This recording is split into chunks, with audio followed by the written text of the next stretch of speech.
I'm Natalie Dupree here with PostandCourier.com with Apple Charlotte. Now, you know, when the apples are perfect, they make the most wonderful homemade apple sauces, and they make the most wonderful dishes that are simple. So here we are. Take your apple, and you could use store-bought apple sauce, but it's not thick enough to hold together when you turn it out.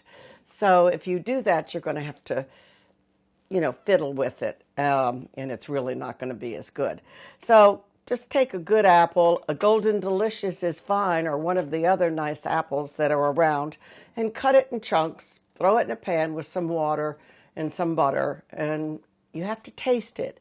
Who knows how much sugar an apple is going to take? You can do 5, 6, 10, 20 apples, whatever amount of applesauce you would like. Add some water and keep water in there so that it doesn't boil down, out.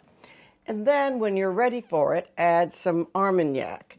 This is Armagnac, and it is an apple brandy. You could use apple brandy too if you just happen to have some around the house. So when you've got them cooked down, and here we are, we're all cooked down. When you have them cooked down, take just a little of this because they all need just a little bumping up in their flavor for this. So take and add just a little Armagnac or apple brandy to your homemade applesauce. Yum. And then in the meanwhile, cut out some rounds of bread to fit either a great big dish or, in this case, I'm just using a ramekin, and get some melted butter and cut bread to fit all around it.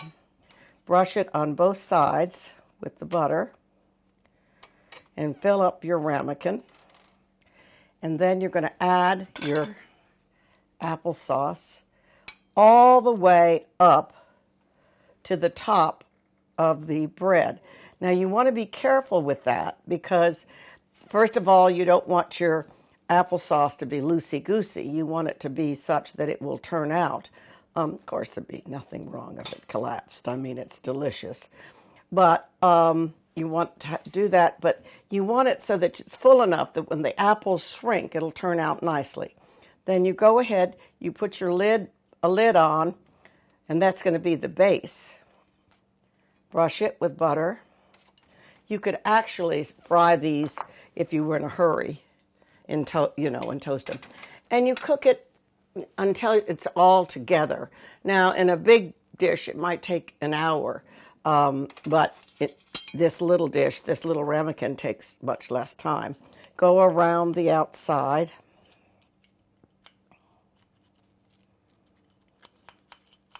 Carefully. Go around the side, as I said, and give it a whack like that, and it'll come out.